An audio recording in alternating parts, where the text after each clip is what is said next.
स्वागत है आपका ऋषा पांडे जी। वक्तव्य प्रस्तुत करें।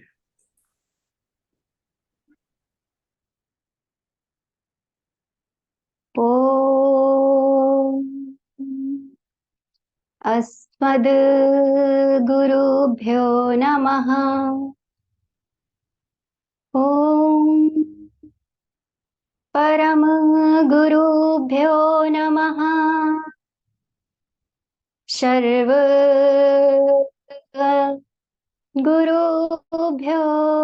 नमः। अस्मद् सर्वगुरुभ्यो नमः। श्री राधा कृष्णाभ्यां नमः। श्रीमते रामानुजाय नमः। लंबोदरं परम सुंदरमेकदंतं पीतांबरं त्रिनयनं परमं पवित्रम् उद्यद्दिवाकर निभोज्वलकान्तिकान्तं विघ्नेश्वरं सकलविघ्नहरं नमामि।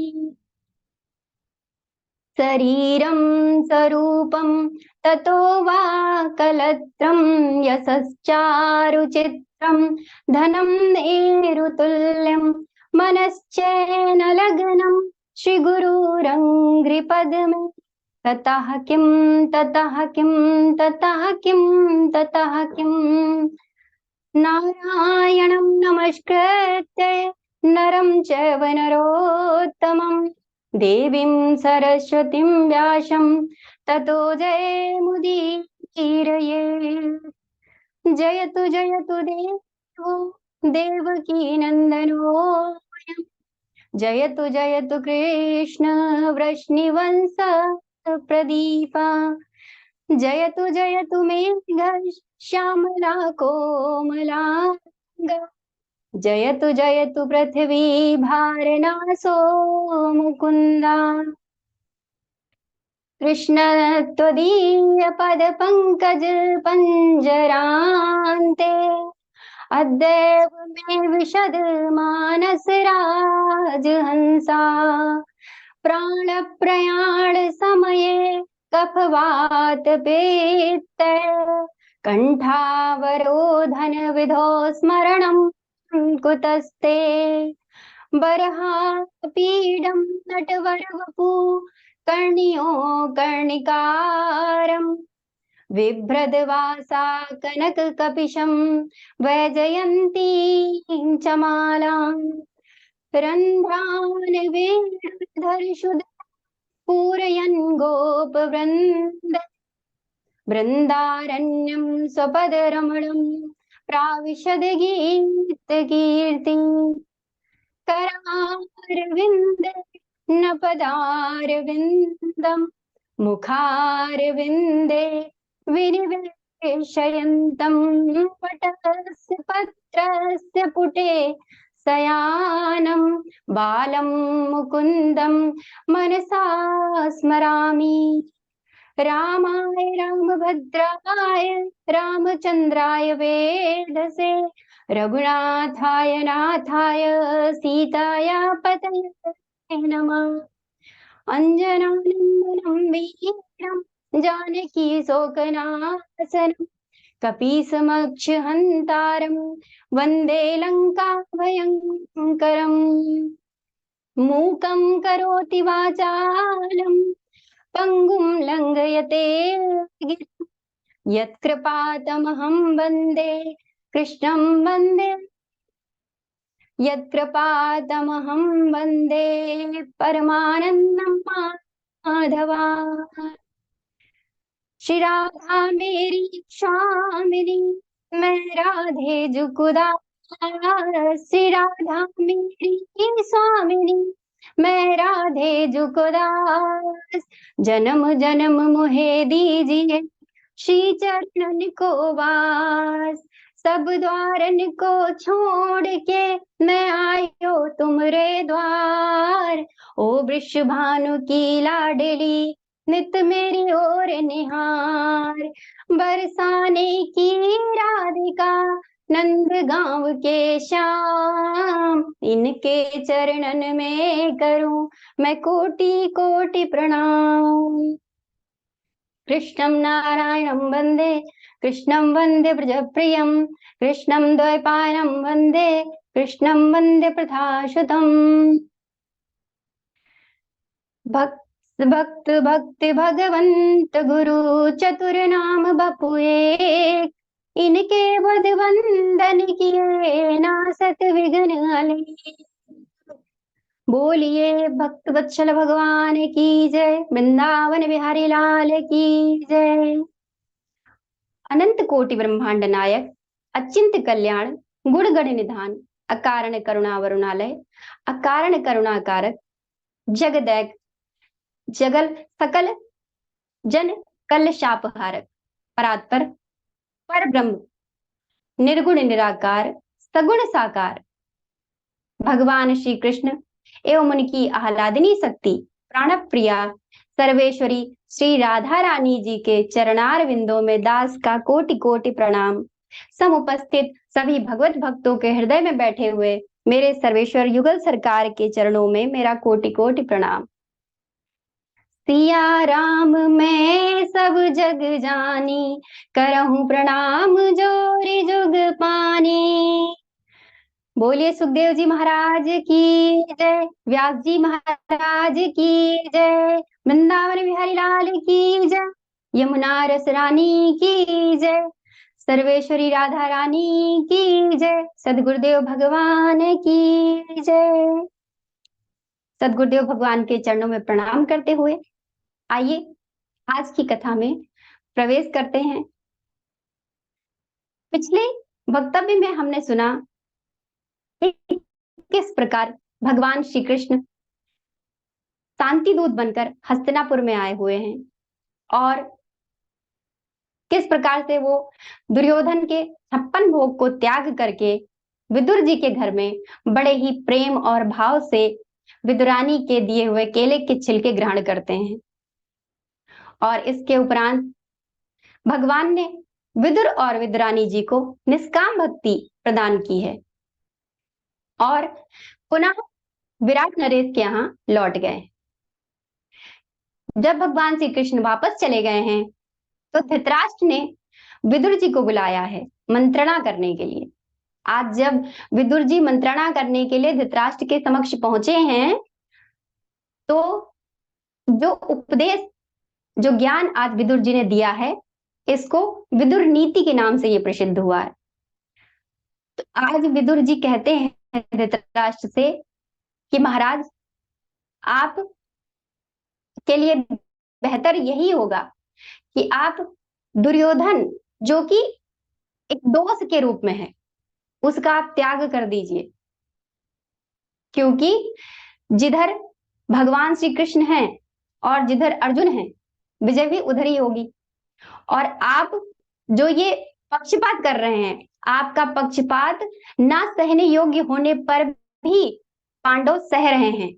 और इसलिए विदुर जी कहते हैं कि यत्र योगेश्वरः कृष्णा यत्र पार्थो धनुर्धरा तत्र श्री विजयो मूर्ति ध्रुवानी मृतिर्ममा।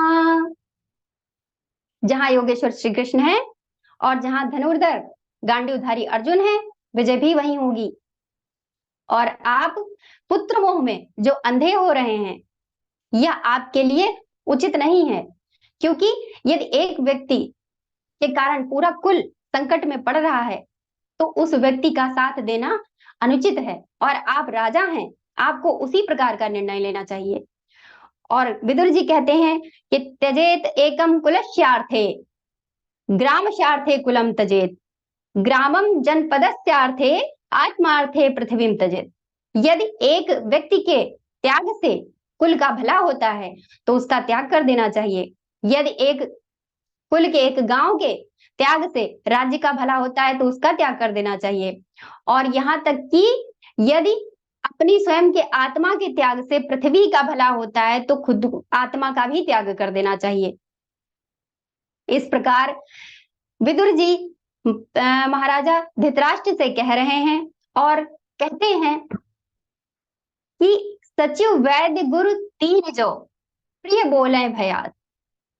सचिव, वैद्य और गुरु, अगर ये तीनों ही भय के कारण मीठा बोलेंगे तो राज धर्म तन तीनों के तीनों जो होते हैं, राज धर्म तन तीन कर होए बेगही नाश, तुलसीदास बाबा ने यह कहा है। तो इसलिए यदि आप मीठा बोलेंगे तो इसमें कोई संदेह नहीं है कि राज्य का, धर्म का और तन का, तीनों का नाश हो जाएगा। इस प्रकार विदुर जी जब समझा रहे हैं तो उसी समय दुर्योधन वहां पे आ जाता है।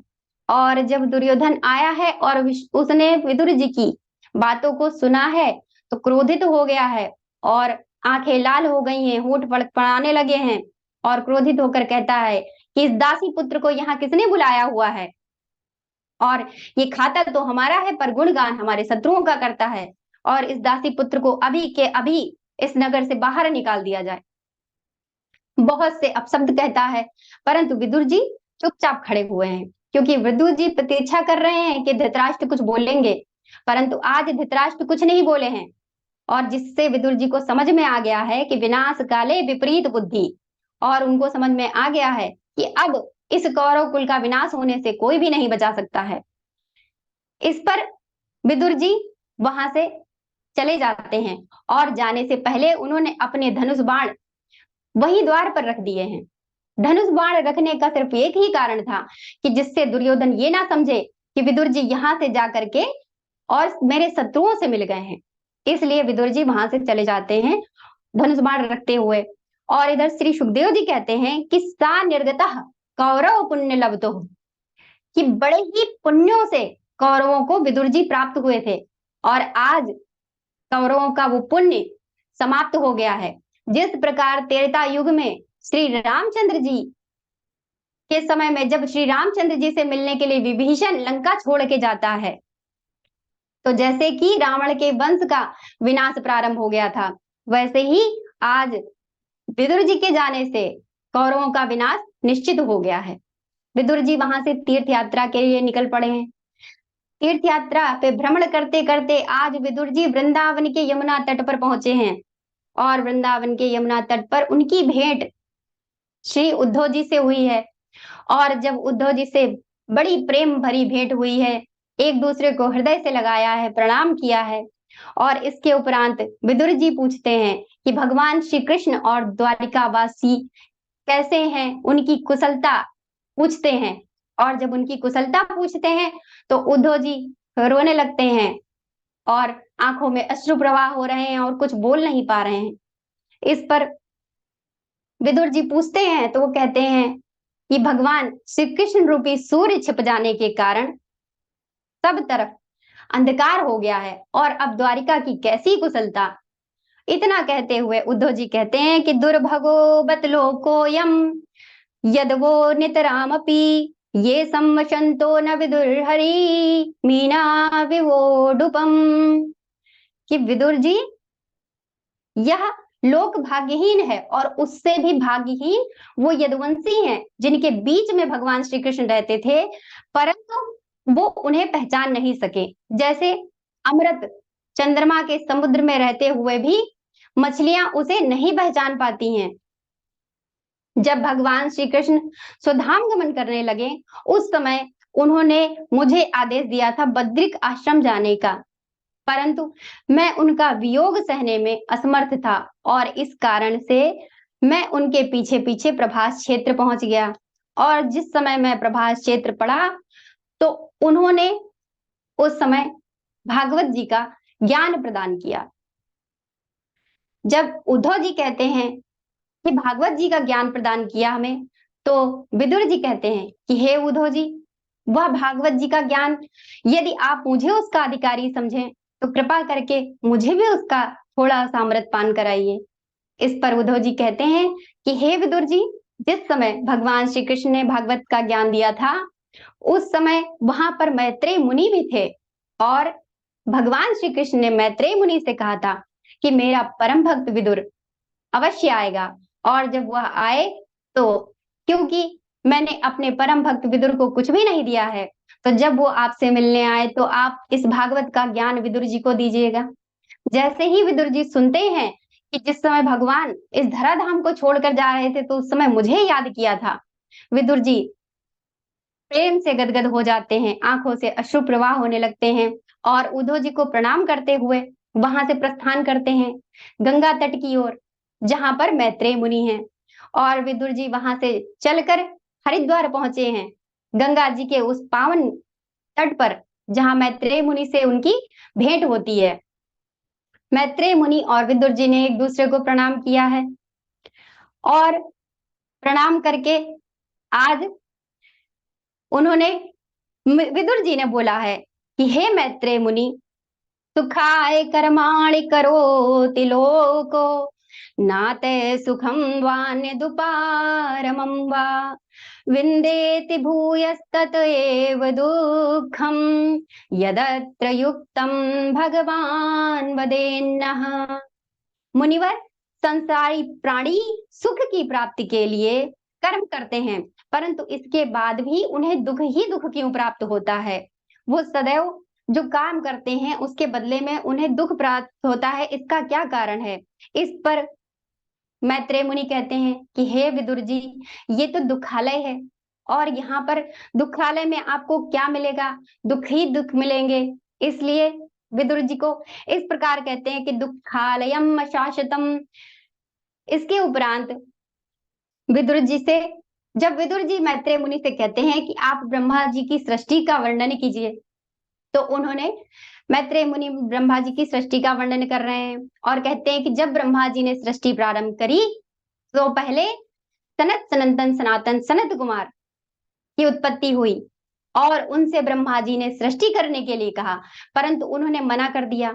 जब उन्होंने मना कर दिया है तो ब्रह्मा जी को क्रोध आ गया है, परंतु उन्होंने उस क्रोध को भ्रकुटी में धारण करने का प्रयास किया है और जिस समय वो ऐसा कर रहे थे उस समय उनकी भ्रकुटी से एक लौह पुरुष उत्पन्न हुआ है और वह होते ही रुदन करने लगा है और पूछने लगा है कि मेरा नाम बताइए, मुझे काम बताइए। जब इस प्रकार कह रहा है तो ब्रह्मा जी ने उसको देखा है और ब्रह्मा जी कहते हैं कि तुम पैदा होते ही जन्म लेते ही रोने लगे हो, इसलिए तुम्हारा नाम रुद्र है। और रही बात काम की, तो इस वक्त सबसे बड़ा काम यही है कि सृष्टि करो, कर सकते हो क्या? रुद्र ने कहा कि हाँ कर सकता हूँ। ब्रह्मा जी ने कहा सृष्टि करो। रुद्र जी सृष्टि करने लगे हैं और उन्होंने भूत प्रेत पिशाचिनी डाकनी और इन सब की उत्पत्ति कर दी है। ये देखकर ब्रह्मा जी कहते हैं कि अलम प्रजा विसृष्ट भी, बस करो बस करो बस करो भैया, बंद करो, ये सृष्टि नहीं चाहिए। अब जब ब्रह्मा जी ने सृष्टि करने के लिए बंद करा है तो कहते हैं तो फिर मैं क्या करूं, मुझे कोई और काम बताइए। इस पर ब्रह्मा जी कहते हैं कि तपातिष्ठ भद्रम ते सर्वभूत सुखावहम, कि तुम प्रजा के हित के लिए कैलाश पर्वत पर जाकर वट वृक्ष के नीचे बैठकर तप करो जिससे प्रजा सुखी हो। इसके उपरांत ब्रह्मा जी ने 10 और पुत्रों का जो है उत्पन्न किया है, जिसमें नारद जी, अत्रि, अंगिरा, मरीचि, पुलह, क्रतु, वशिष्ठ, दक्ष, पुलस्त्य, इस प्रकार 10 पुत्र हुए हैं और उनकी छाया से कर्दम ऋषि का प्राकट्य हुआ है। कर्दम ऋषि इस जब होते हैं तो ब्रह्मा जी कर्दम ऋषि से कहते हैं कि सृष्टि करो, तब भी सृष्टि आगे नहीं बढ़ रही है और जिससे ब्रह्मा जी चिंतित हो जाते हैं। चिंतित होकर ब्रह्मा जी बैठे हुए हैं ध्यान में और उसी समय ब्रह्मा जी के शरीर के दोनों हिस्सों से स्त्री पुरुष का एक जोड़ा उत्पन्न होता है और जैसे ही वह जोड़ा उत्पन्न हुआ तो उन्होंने ब्रह्मा जी को प्रणाम किया और ये सृष्टि के प्रथम मानव हैं, मनु और शत्रुपा। ब्रह्मा जी ने उन्हें सृष्टि करने के लिए बोला है कि आप सृष्टि कीजिए, मैथुने सृष्टि कीजिए। इस पर वो कहते हैं कि हे पितामह, आपकी आज्ञा अनुसार हम सृष्टि करेंगे, परंतु प्रजा के रहने के लिए कोई स्थान होना चाहिए। त्वमेकः सर्वभूतानां जन्मकृत प्रत्यदः पिता अथापि न प्रजानानं ते शुश्रूषा केन वा भवेत्। आप प्राणियों को जन्म तथा आजीविका देने वाले हैं पिताजी, आज्ञा कीजिए कि हम जो सृष्टि करेंगे वो कहाँ रहेगी, और हम आपकी सेवा में क्या करें? तो वो कहते हैं ब्रह्मा जी कि विचार कर रहे हैं कि जो प्रजा की सृष्टि होगी वो प्रजा कहाँ रहेगी। इस पर ब्रह्मा जी थोड़ी देर के लिए ध्यान में बैठ गए और विचार करने लगे हैं।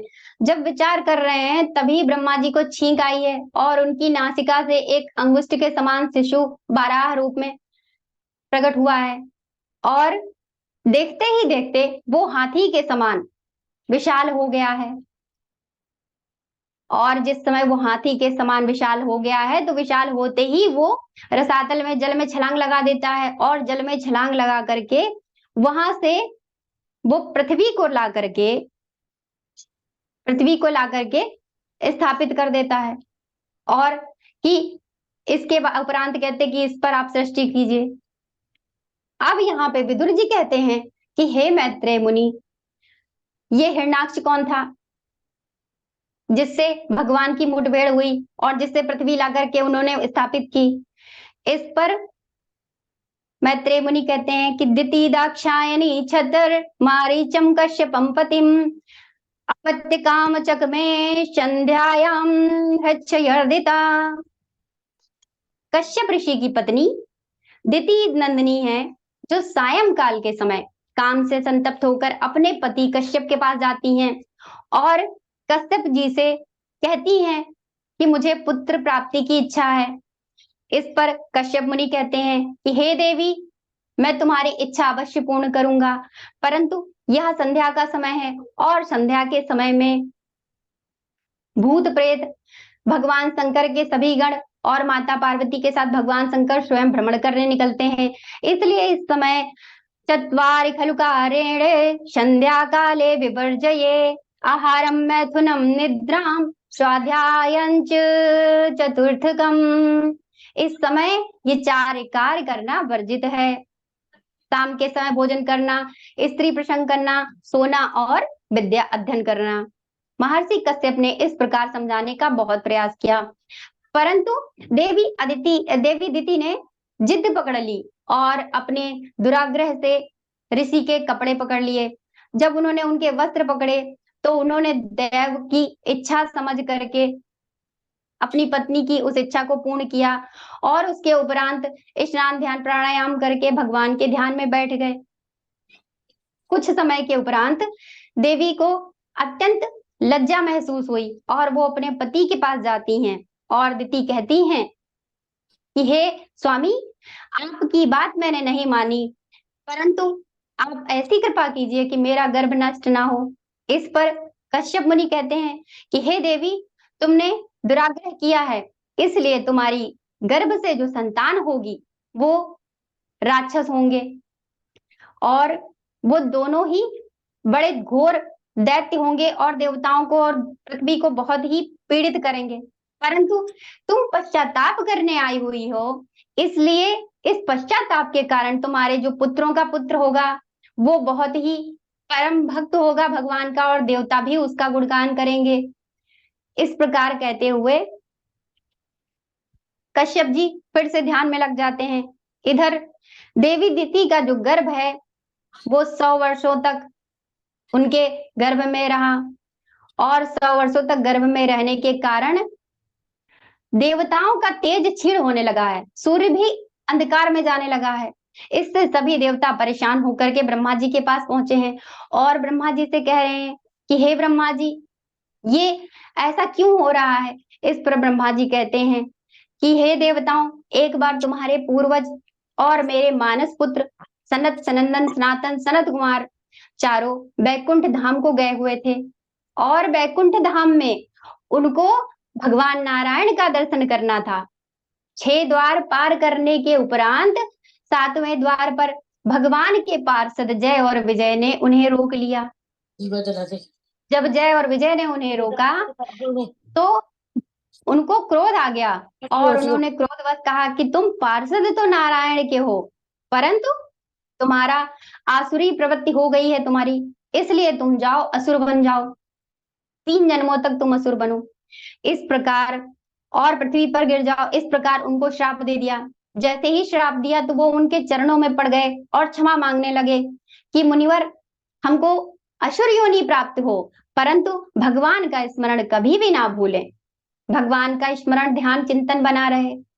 जब वो इस प्रकार कह ही रहे थे, उसी समय माता लक्ष्मी के साथ भगवान नारायण प्रकट होते हैं और उन्होंने कहा कि हे मुनीश्वरों, ये दोनों मेरे पार्षद जय और विजय हैं। इन्होंने मेरी परवाह ना करके आपका अपराध किया है, इसलिए आपने इन्हें जो भी श्राप दिया है वह मुझे अभिमत है। और छंदयाम स्वबाहुमपि वा प्रतिकूल वृत्तिमः, कहते हैं कि यदि मैं ब्राह्मणों के प्रति, ब्राह्मणों के विरुद्ध मेरी भुजा भी अपराध करे तो मैं उसे भी काट दूंगा। इन ब्राह्मणों के कारण ही मुझे यह कीर्ति मिली हुई है, यह प्रतिष्ठा मिली हुई है, और पतित से पतित प्राणी भी मेरा गान करके मुक्त हो जाता है। भगवान नारायण इस प्रकार कह रहे हैं कि ना हम तदामि यजमान हवीर्विताने सच्चोदघृत प्रयुक्त मदन हुत मुखेन यद ब्राह्मणस्य मुखतश्चरतोऽनुघांशं तुष्टस्य मयि अवहिते निर्जकर्म पाके। यजमानों के द्वारा बड़े बड़े यज्ञों से भी मैं उतना प्रसन्न नहीं होता हूँ जितना प्रसन्न मैं तब होता हूँ जब कोई ब्राह्मणों को घी से बनाया हुआ सुंदर पकवान खिलाता है, और ब्राह्मणों की सेवा से मैं अति प्रसन्न होता हूँ। फिर अपने पार्षदों से कहते हैं कि जय और विजय, तुम्हें श्राप मिला है, इसलिए तुम्हारा 3 जन्म होगा, और उन तीनों जन्मों में मैं स्वयं भी जन्म लूंगा तुम्हारे उद्धार के लिए, इसलिए तुम पृथ्वी पर चले जाओ। और इसके बाद ब्रह्मा जी कह रहे हैं कि देवताओं, वही पार्षद जय और विजय दिति के गर्भ में है, जिसके कारण तुम्हारा तेज क्षीण हो रहा है। जब ब्रह्मा जी ने इस प्रकार कहा तो देवता ब्रह्मा जी को प्रणाम करके और अपनी शंका की निवृत्ति करा के वहां से चले गए हैं। इधर 100 वर्ष बीत जाने के पश्चात दिति के गर्भ से 2 जुड़वा बच्चों का जन्म हुआ है। कश्यप मुनि ने अपने दोनों बच्चों का नामकरण किया है। बड़े का नाम हिरण्यकशिपु है और छोटे का नाम हिरण्याक्ष है। हिरण्याक्ष एक बार अपने भाई को प्रसन्न करने के लिए स्वर्गलोक को चला जाता है, और ये दैत्य बहुत प्रभावशाली थे, आतताई थे, इसलिए जब स्वर्ग को पहुंचे हैं तो सभी देवता छिप गए हैं, और वरुण देवता जो कि वृद्धावस्था होने के कारण बैठे हुए थे, इस पर हिरण्याक्ष कहता है कि मुझसे युद्ध करो, मैं तुमसे युद्ध करना चाहता हूँ। तो हिरण्याक्ष तो वरुण देवता कहते हैं कि मैं तुमसे युद्ध करने में असमर्थ हूँ, क्योंकि मैं वृद्ध हो चुका हूँ। इस पर वो कहता है कि क्या मुझसे युद्ध करने वाला कोई भी नहीं है, क्योंकि मुझे युद्ध करना है। वरुण देवता ने कहा कि हाँ, तुमसे युद्ध करने के लिए भगवान नारायण हैं, और तुम नारायण से जाकर युद्ध करो। वहां से हिरण्याक्ष चल देता है। जब वो जा रहा होता है बाहर नारायण को ढूंढने के लिए, तो वो नारायण की खोज में जाते जाते बाहर उसकी भेंट नारद जी से होती है। नारद जी से कहता है कि क्या तुम नारायण हो? नारद जी ने कहा नहीं, मैं नारायण नहीं, मैं उनका दास हूँ। तो कहता है कि ठीक है, दास हो, नारायण नारायण कर रहे हो, सिर्फ नारायण नारायण करना ही आता है या युद्ध करना भी आता है? लड़ना भिड़ना जानते हो? तो नारद जी कहते हैं भैया, लड़ना भिड़ना नहीं जानता हूँ, लड़ाना भिड़ाना बहुत अच्छे से जानता हूँ। तो वहां बाजुओं में बड़ी खुजली हो रही है, तो रसातल में चले जाओ, भगवान नारायण से वहीं तुम्हारी भेंट होगी और वो तुम्हारे लड़ने की इच्छा पूर्ण कर देंगे।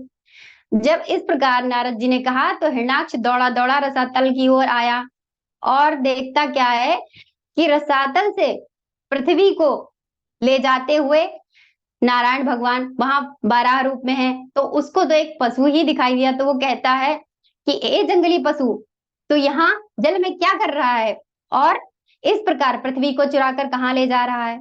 हिरण्याक्ष ने अनेकों दुर्वचन किए उस समय कहे भगवान को, परंतु भगवान ने उनको अनदेखा कर दिया, क्योंकि उस समय भगवान के लिए जो सबसे उत्तम था वो ये था कि स्वकार्य साध ये धीमान कार्य दोषो ही मूर्खता, कि सबसे परम होता है कि सबसे पहले बुद्धिमान व्यक्ति को अपना कार्य सिद्ध करना चाहिए, और बाकी की जो पचड़े होते हैं उनमें बाद में पढ़ना चाहिए।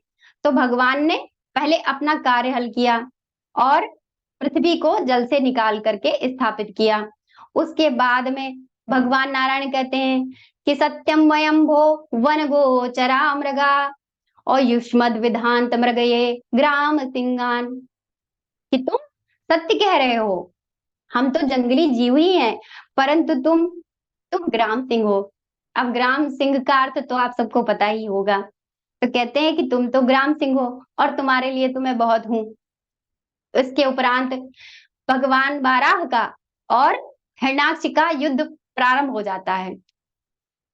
युद्ध काफी समय तक चलता रहता है। इस पर ब्रह्मा जी कहते हैं कि हे भगवान नारायण, अगर ऐसे ही युद्ध चलता रहा और रात्रि हो गई तो रात्रि में असुरों की शक्तियां बढ़ जाती हैं, जिससे हिरण्याक्ष और ज्यादा ताकतवर हो जाएगा। इस पर बहुत देर युद्ध करने के बाद भगवान बाराह ने उसके कान के नीचे जोरदार एक तमाचा लगाया है और जिससे वो पृथ्वी पर जाकर गिर गया है और यहाँ पर उसका हिरण्याक्ष का गोविंदाय नमो नमः हो गया है।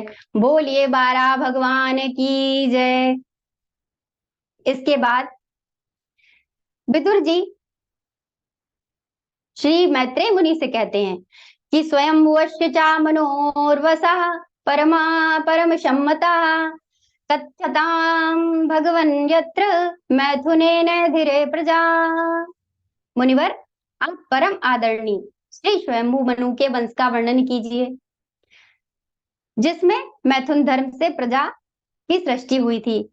इस पर मैत्रेय जी कहते हैं कि विदुर जी, जब ब्रह्मा जी ऋषि कर्दम के पास जाते हैं और ऋषि कर्दम से कहते हैं कि सृष्टि को आगे बढ़ाइए और इसके लिए आप विवाह करिए, इस पर कर्दम ऋषि सरस्वती नदी के तट पर बैठकर तपस्या करने लगते हैं और उन्होंने 10,000 वर्षों तक तपस्या की। 10,000 वर्षों तक तपस्या करते करते जब उनका समय बीत गया है तो भगवान श्री हरि प्रसन्न हो गए हैं और उन्होंने दर्शन दिया है और कर्दम ऋषि से कहते हैं कि वरदान मांगो। कर्दम ऋषि ने कहा कि तथा सचाहम परिवोढुकामा समान शीलाम ग्रह में दुदेनु उपेयिवान मूलमसे समूलम दुराशया काम दुघांग्रपश्या। हे प्रभु, मैं आपके चरणों में प्रणाम करता हूँ। मेरी समस्त कामनाओं को पूर्ण करने वाले, मेरा हृदय काम से कलुषित हो रहा है और मुझे मेरे स्वभाव वाली, मेरे अनुकूल विवाह करने के लिए कन्या चाहिए। इस पर जब भगवान नारायण कर्दम ऋषि की ऐसी बातें सुनते हैं तो सोचते हैं कि इतने वर्षों तपस्या की सिर्फ विवाह करने के लिए, और ऐसा सोचकर भगवान नारायण की आंखों से अश्रु प्रवाह हो जाते हैं और वहां पर उनके अश्रु गिरने से बिंदु नामक सरोवर बन जाता है। बिंदु सरोवर वहां पर बन गया है। इसके उपरांत भगवान नारायण कहते हैं कि हे कर्दम ऋषि, आज से तीसरे दिन महाराजा, जो कि समस्त पृथ्वी के एकमात्र महाराजा हैं, वो कौन है? स्वयंभू मनु। स्वयंभू मनु अपनी पत्नी शत्रुपा के साथ और अपनी पुत्री देवहूति को लेकर आएंगे और देवहूति से तुम्हारा विवाह होगा। इसके उपरांत नारायण वहां से चले जाते हैं और नारायण के अंतर ध्यान होने के बाद कर्दम जी प्रतीक्षा करने लगते हैं। भगवान के कहे अनुसार तीसरे दिन स्वयंभू मनु अपनी जो पत्नी है शत्रुपा और अपनी पुत्री के साथ वहां पर स्वर्ण जड़ित रथ में बैठ करके पहुंचे हुए हैं। जब उनको कर्दम ऋषि ने देखा है तो प्रसन्न हो गए हैं। उन्होंने कर्दम ऋषि के चरणों में प्रणाम किया है और इसके उपरांत वो कहते हैं कि हे ऋषि, मेरी पुत्री देवहूति सब तरह से आपके अनुकूल है और जब से इसने नारद जी के मुख से आपकी प्रशंसा सुनी है तब से इसने प्रण कर लिया है, ये विवाह करेगी तो आपसे ही करेगी।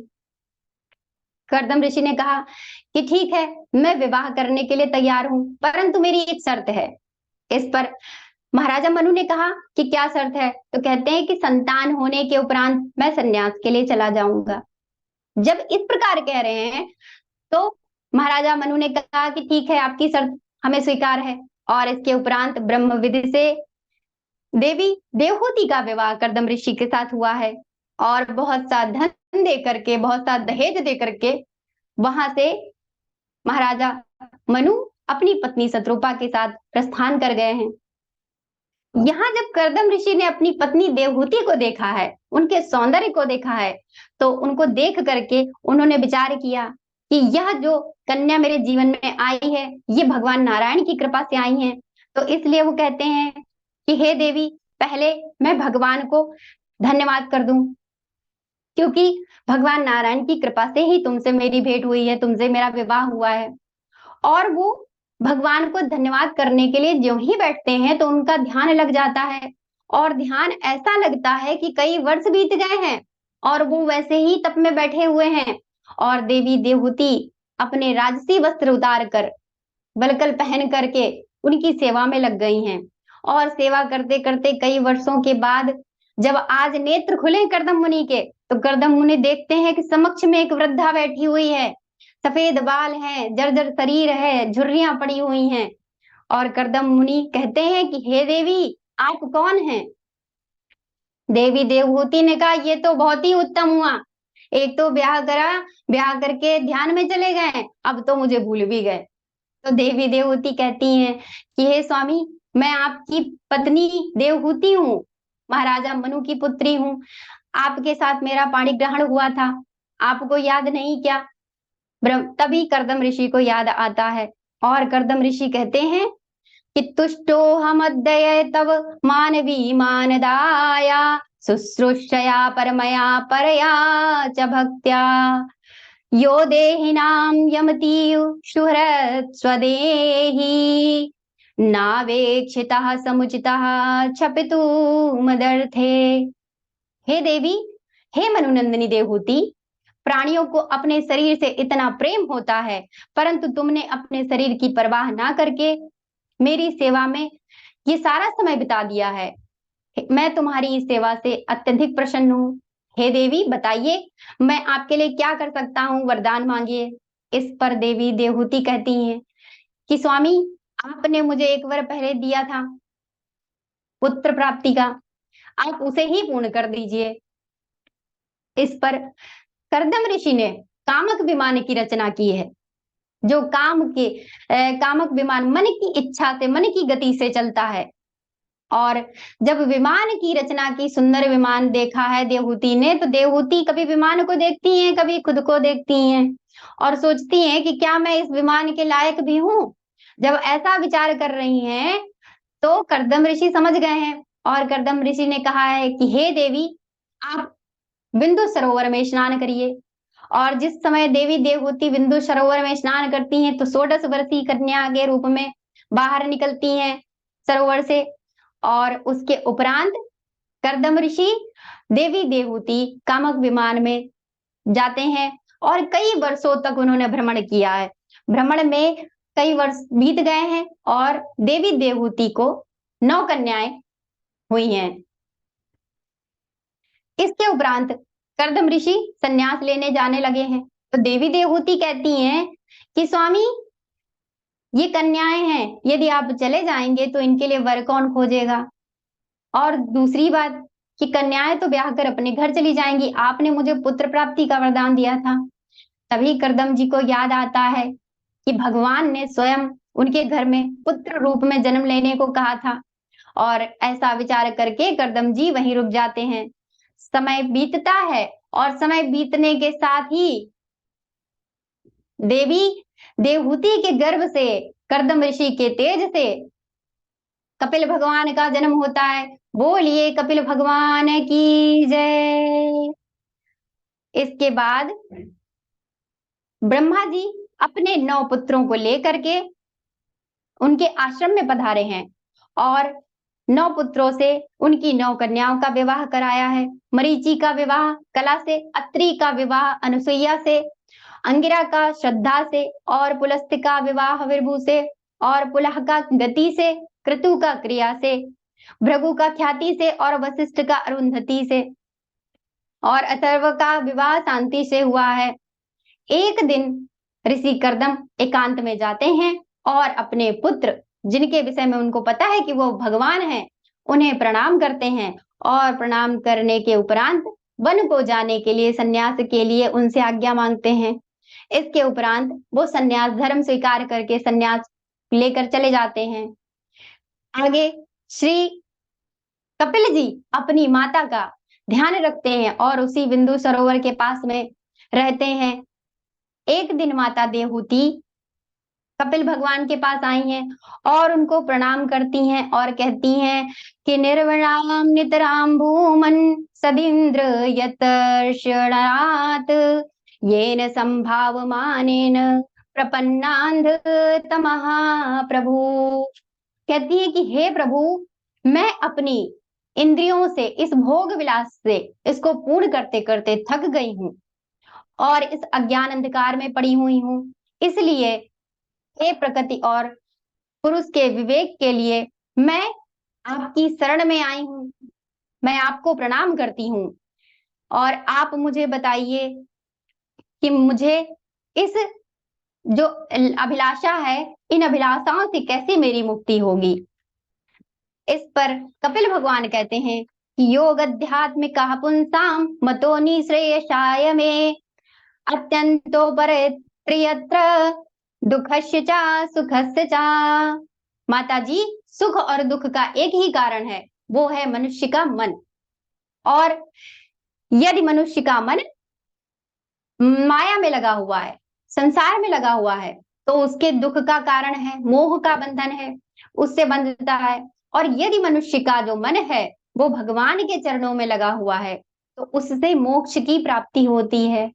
भगवान नारायण इस समय माता देवहूति से कहते हैं कि तितिक्षवा कारुणिका सुहृदा सर्वदेहिनाम अजात शत्रवः शांता साधवा साधुभूषणा। हे माता जी, जीव को चाहिए कि वो परम किसी ज्ञानी का संग करे, सन्यासी साधुओं का संग करे और महात्माओं की शरण में जाए और मेरी कथा श्रवण करे, मेरा गुणगान करे, जिससे उसके हृदय में मेरे प्रति प्रेम उत्पन्न हो।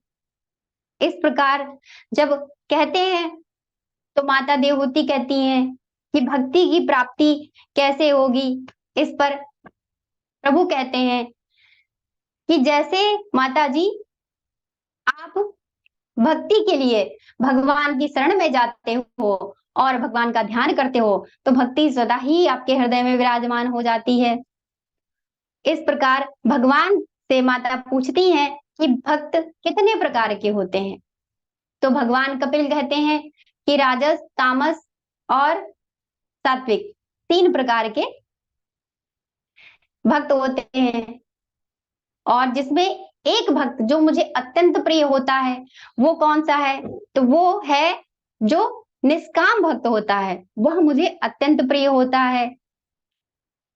इस प्रकार भगवान माता देवहूति को ज्ञान दे रहे हैं और कहते हैं कि माता जी योग के 8 अंग हैं, यम, नियम, आसन, प्राणायाम, प्रत्याहार, धारणा, ध्यान और समाधि।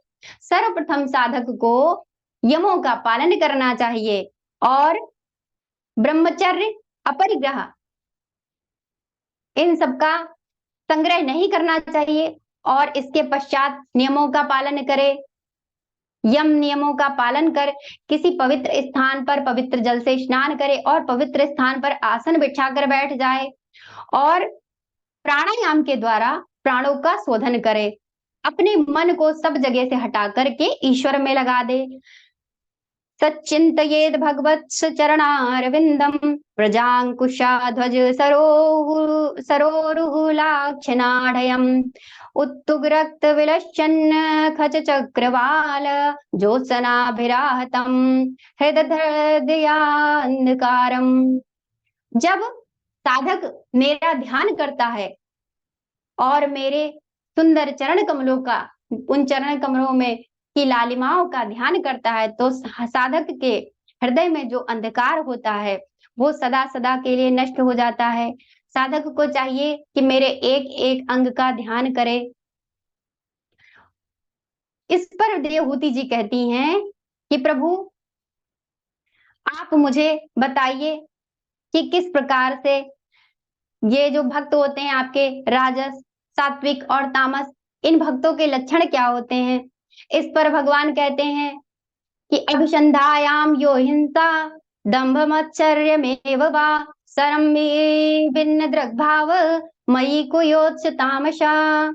जो पुरुष हिंसा दंभ और मच्छर का भाव रखकर मेरी भक्ति करता है वह तामस भक्त होता है, और जो पुरुष ऐश्वर्य की प्राप्ति के लिए मेरी भक्ति करता है वह राजस भक्त होता है, और जो अपने पापों के नाश के लिए और मेरा भजन करने के भाव से मेरी भक्ति करता है वह सात्विक भक्त होता है।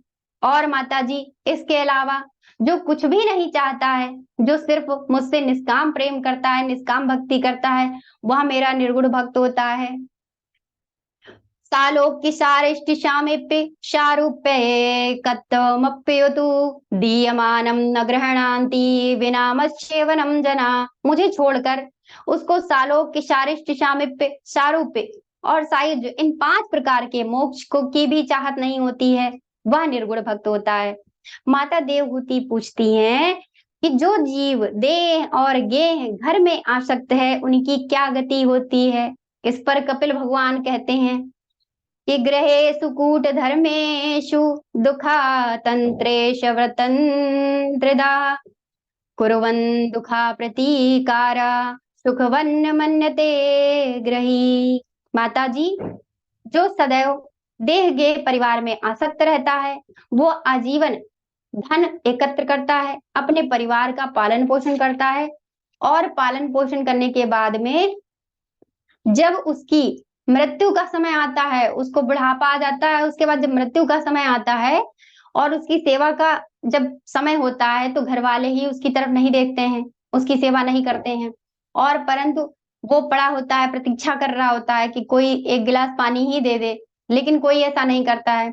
उसके उपरांत जब धीरे धीरे करके उसकी मृत्यु का समय आता है तो मृत्यु के समय वही घर वाले उसको घेर करके खड़े हो जाते हैं, परंतु वह उस समय कुछ बोल नहीं पाता है क्योंकि यम के दूत उसे दिखाई पड़ रहे होते हैं, और इस यम के दूतों को देखकर उसका मलमूत्र त्याग देता है, और मलमूत्र त्याग कर उसी भय से उसकी मृत्यु हो जाती है।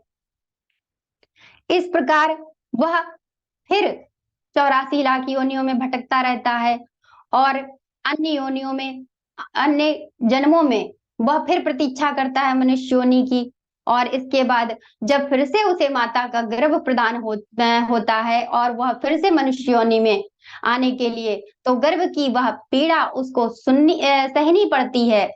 और गर्भ की वह पीड़ा कैसी होती है? माता के गर्भ में 5 रात्रि में बुलबुले के समान बस आकार होता है, 10 दिन में बेर के समान, और 20 दिन में अंडे के बराबर। 1 महीने में शिशु का सिर निकलता है, 2 महीने में हाथ पैर उत्पन्न हो जाते हैं, तीसरे महीने में नख रोम हड्डियां और चमड़ी आ जाती है, स्त्री पुरुष के चिन्ह आ जाते हैं, चौथे महीने में 7 धातुएं उत्पन्न हो जाती हैं, और 5वें महीने में इसे भूख और प्यास लगने लगती है।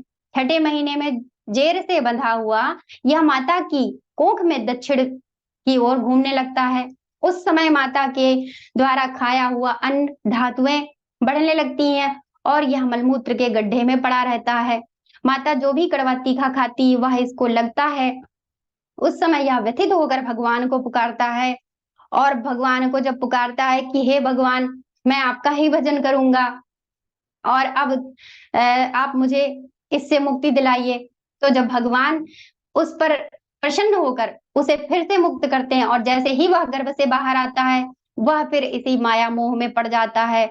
और इस प्रकार भूमि परत भा ढाबर पानी जिम जीवय माया लपटानी, जैसे पृथ्वी में गिरते ही पानी गंदला हो जाता है, उसी प्रकार जन्म लेते जीव अनेक बंधनों में फंस जाता है, और उस समय इसकी अनेकों कामनाएं होती हैं। जब वह कामनाएं पूर्ण नहीं होती हैं तो उसे क्रोध, काम, ईर्ष्या ये सब कुछ हो जाता है।